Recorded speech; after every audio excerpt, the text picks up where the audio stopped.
bin die Elli. Ich war 2016 in der GA und habe davor in München studiert, schon 1,5 Jahre. Und ich wollte Concept Artist werden. Und habe dann relativ schnell gemerkt, dass der Pegel ziemlich hoch ist und dass ich da auch nicht so viel Passion für habe irgendwie.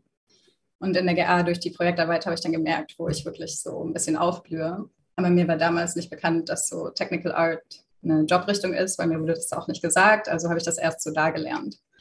Genau, also meine grobe Laufbahn, also ich habe bei King angefangen, wurde dann von Ubisoft geklaut, 2 Jahre später. Die kamen auf mich zu und haben mir dann gesagt, so, hey, hast du nicht Bock, bei uns Technical Animation zu machen? Und ich war so, mein Gott, was ist Technical Animation? Gar keine Ahnung. Habe noch nie davon gehört. Und die haben mir dann so ein bisschen das so eingeführt, dass das so die Technical Art Specialization ist für den Animationsbereich. Und da ich in der GA schon immer so Animationssachen gemacht habe, war ich total begeistert davon und bin natürlich sofort drauf aufgesprungen, weil es auch AAA war und ich dann mal die Möglichkeit haben konnte, in so einer großen Firma mitzuarbeiten. Und jetzt vor 2 Monaten habe ich zu Torn Banner gewechselt, aus einem Primärgrund, dass es mir die Möglichkeit gibt, komplett remote zu arbeiten, was ich immer schon wollte. Und auch, weil das Team ein bisschen kleiner ist.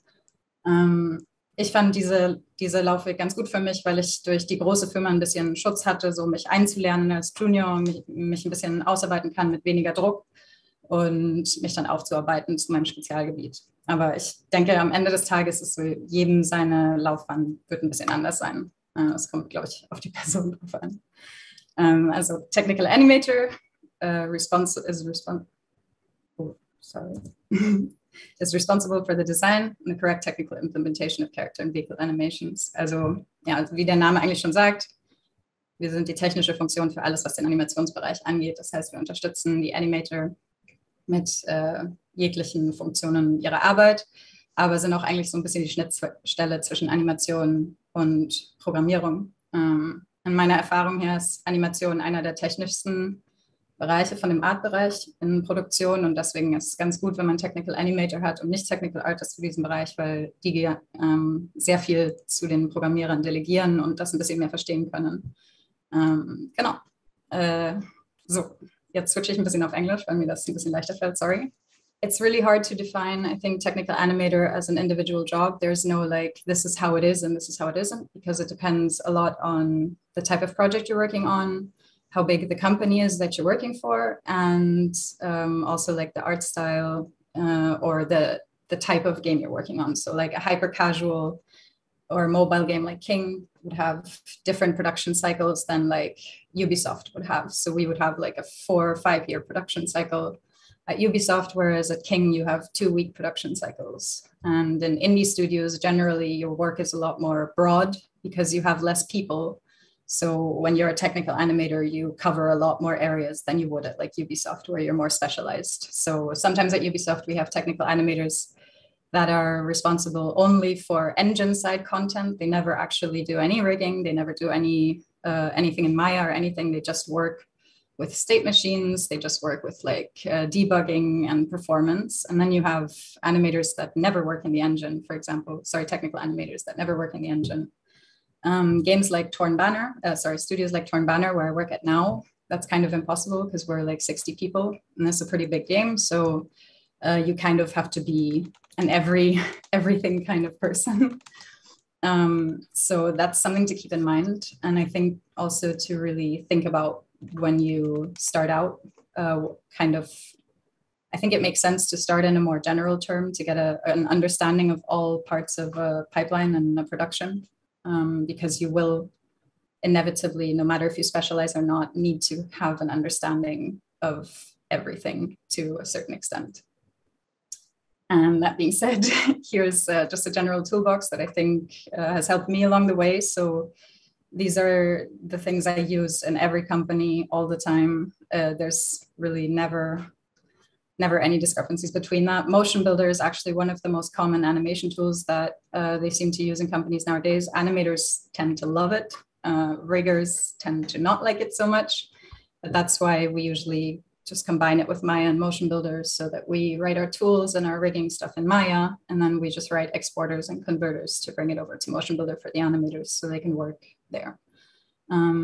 I think the process, how you work, is usually up to you or your department. So there's a lot of space to define it for yourself. But yeah, these are the tools I would recommend that you should really look into and get very familiar with, especially Python. Even if you're not going to be specialized in scripting, it is useful to kind of have just a very broad idea of how to write a script, how to work with Python a little bit, because it does help you in your day-to-day workflow. A huge part of technical animation is automation, and that definitely cuts production time or frees you up from having to do redundant tasks over and over. And it's like this is my main. So I work with Python and everything in Maya and Motion Builder, in 3ds Max, and Perforce, and Unreal, everywhere I use Python. So Python is really a good core to learn for technical animation. I see a lot more studios, especially indie studios, that are starting to use Blender, and it's free, so why not? That's why I recommend it. They're also starting to work heavily on the animation pipeline, which I think is super cool. The rigging is very good for fast prototyping. So I usually use it when I need my animators to kind of just do stuff on the side, or they want to test something out. Houdini is just something I really enjoy because of the procedural aspect of it. It's just really nice to concept tools, and it works really well with Unreal and Unity. So it's a good tool set to have, but it's also not that commonly used, I would say. And Unreal Engine or Unity, I think all engines at the core, kind of, once you understand one really well, it's very easy to get into new ones. So until now, I've kind of worked mostly with in-house engines that companies provide you with, but the fact that I knew Unreal and Unity really well helped me so much in just learning the in-house engines and understanding them faster. So you don't have to do both, but really, I would say focus on one and try to really master it. And if you're starting out, I think Unreal Engine provides you with a really nice tool set to start testing stuff out, because it gives you the visual scripting, which helped me a lot, bridging the gap between being an artist and actually performing as a scripter really well, because it gave me a visual understanding. So I didn't know, some of you are visual learners, some of you are not. I'm a very visual learner in that way, and Unreal helped me understand scripting in a very foundational way. So I use it still a lot, but at this point I've switched mostly to text. So as a technical animator, this is from my experience working with 2 big companies and now also working with a smaller company. In pre-production, you would use a lot of that time for planning and research.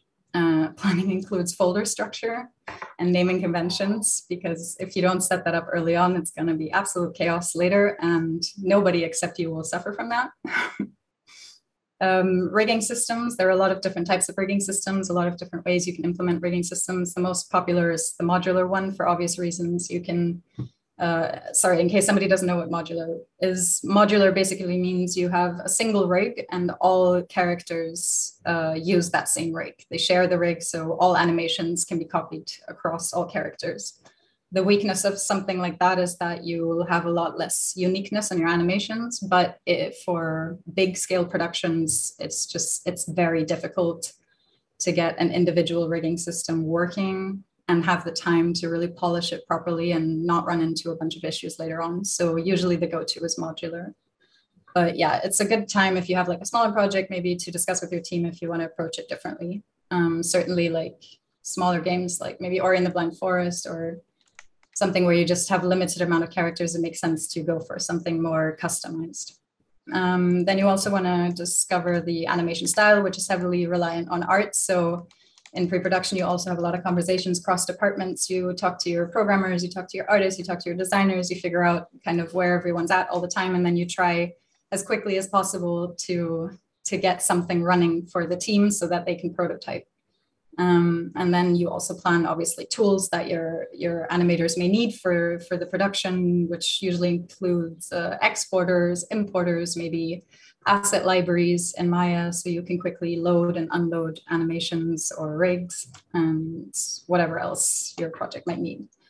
You also are, or should, put a huge emphasis on documentation and what kind of software you want to use. So onboarding documentation is really important. because I think the most frustrating process for most people is onboarding. It's never really documented well. So every company I've worked at so far, it's been like at least a 2-week project for me to write proper onboarding documentation, because it just cuts down so much time. It can make onboarding take from 2 months to 2 weeks instead. And so it's a huge asset to your team to take the time to really document systems and stuff properly.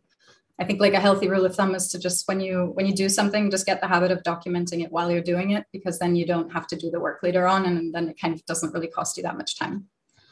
And then, yeah, the faster your animators can prototype, the better. What I mean with that is, once you start a production, because animation is very technically constrained, you want as fast as possible for the animators to be able to kind of prototype their animations in the editor. So usually what we do in the technical animator department is we would get together and we would build a very basic state machine that has like the basic locomotions. So walking, running, sprinting, crouching, all the idling, those kind of things that every character will have, just so the animators can start to kind of work on how that will work.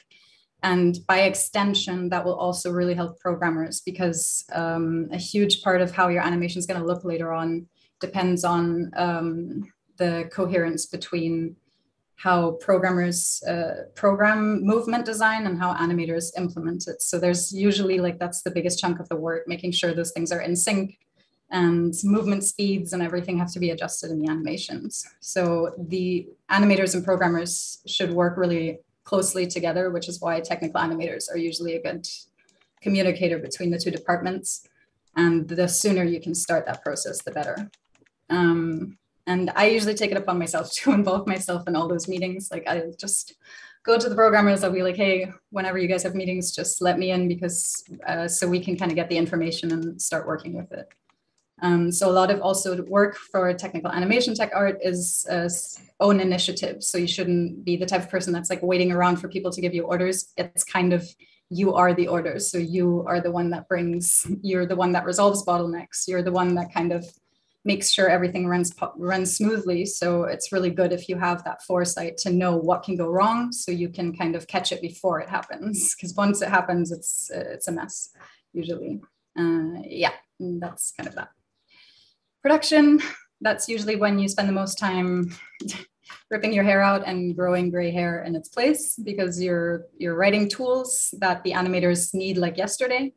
And you also have to do early detection of where things can go wrong, the constraints of the design for the project that you have, your limitations, and making sure that you can compensate for those. You also need to make sure documentation is there for your ways of work, so that your animators can kind of have a guideline of how to go about certain things, how to have naming conventions for certain things, because as the project grows, it just gets more and more confusing, and it kind of speed rolls out of control very quickly if you're not careful. Performance is a kind of a controversial topic. Usually that's something people start touching later on in production. I like to start that right from the get-go, even though there's not a lot to performance test on, because I think the earlier you start with that, the less trouble you're going to have later on. Again, like the more bottlenecks and issues you can catch earlier, the easier your life is going to be, and also everyone else's. And it does catch a lot of issues early on and prevents them from happening. Prevention is always better than problem solving, I would say.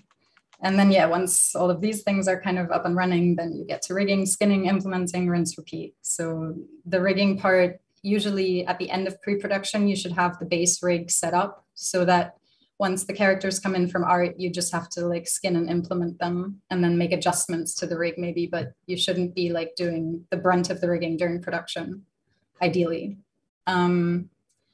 State machine logic is where it also continues. So you would have the base state machine in pre-production ideally, but a lot of people don't. So if not, it's not like a must. This is all, again, everything here is a guideline. It will change from project to project, but state machine logic should have like a basic setup already that the programmers are familiar with, that you can build on, as opposed to having to start from scratch in production, because that's where usually then a lot of inconsistencies with like movement speeds and stuff like that happen. So it's good to just have to advance on things in production as opposed to starting from scratch. And yeah, feature implementation is I would say the biggest chunk of production. You would also start to get bug tickets like halfway through production and debugging those things as well and making sure everything runs smoothly. Pre-launch, which is usually I think at the Games Academy, it's that cycle before Gold Master. So it's really like the last part of the project where everybody's super stressed. And from my experience, most departments at this point will kind of morph into a semi-QA role, which means that you kind of take responsibility for your department to make sure that everything is running as you do. So you would have a lot of play tests, you would do a lot of debugging, you would jump into a lot of game sessions with your department and make sure everything is kind of looking the way it's supposed to look. Because while QA can catch a lot of problems, they don't really know what the vision is of the animation department. So you kind of want to take that on yourself a little bit to help them out there. And then maybe, I don't know, either send them like, hey, can you log these bug tickets, or just fix it on your own and do that. That depends on your team and how they work. Rigidity is in what you do. What I mean with that is if you're the type of person that doesn't like to learn new things constantly, it's not that suitable for tech, art, animation, or design. Because I think the hardest thing in my department is that I don't get to focus on one area for very long ever. And if I want that, I kind of do it in my free time. The production, you're kind of at the mercy of the production. So what the project needs is where you have to jump on. The more specialized departments would be animation, art, and like level design or level art.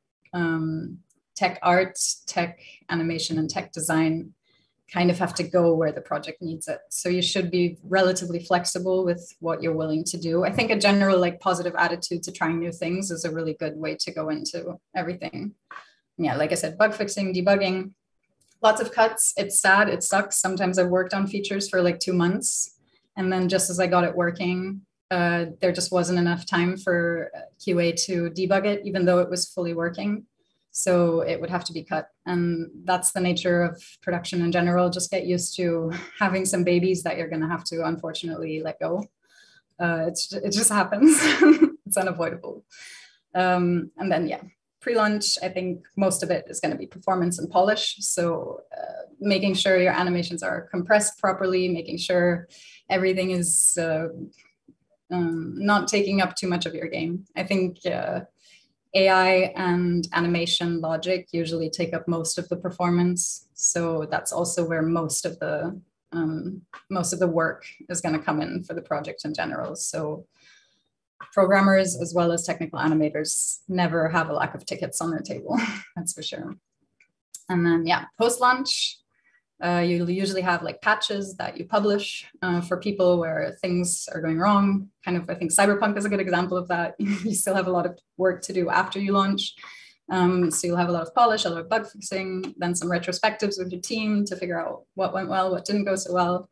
And you'll start like planning for future projects, which also means like maybe copy pasting some of the design elements that you've created or some of the tools into your new folders for your new project. But then most importantly, you have a lot of drinks with your colleagues and you get a lot of, you get a lot of really cool parties and merchandise and fun times as well. And a lot of good and bad feedback from the community.